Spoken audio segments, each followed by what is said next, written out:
Preteky Paríž-Nice zažili veľmi zaujímavú etapu. Napriek tomu, že mala rovinatý dojazd, nakoniec priniesla prekvapenie a takmer aj zmenu lídra.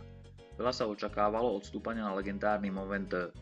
Nešiel sa úplne najťažší variant, ale aj stúpanie o dĺžke 9 km s prevýšením cez 9% dalo jazdcom poriadne zabrať. Do úniku sa napokon dostalo až 8 cyklistov, ktorí si pred najťažším stúpaním tohto ročníka vytvorili náskok až 11 minút. Vražený kopec však okresal nielen náskok o 6 minút, ale skupina prišla aj o 3 jazdcov.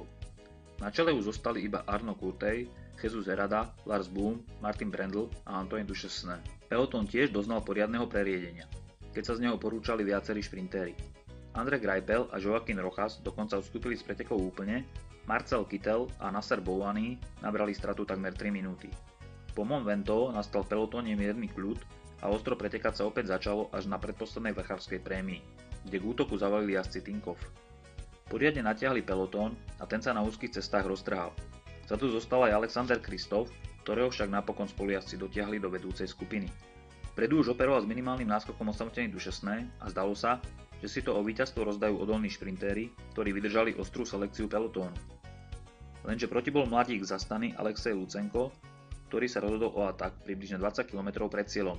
Po pár kilometrov dostihol Duchesneho, ktorý sa jeho tempa nedokázal držať a tak Kazach pokračoval v jazde sám. Hlavný balík napriek tomu, že mal takmer 90 jazdcov, nejavil až na Kaťušu väčšiu snahu 20-ročného jazdca dostihnúť. A keďže jazdci ruského zoskupenia boli už značne unavení a v oklieštenej zostave, Kazach s blížiacim sa cieľom cítil väčšiu a väčšiu šancu. Lucenko napokon svoj odvážny pokus dotiahol do víťazného konca a majster sveta do 20. rokov z roku 2012 si po minuloročnom triumfe v etape na okolo Švajčiarska pripísal druhé víťazstvo na pretekoch World Tour. Jeho úspech mohol byť ešte väčší, keďže mu žltému dresu lídra chýbalo napokon iba 6 sekúnd.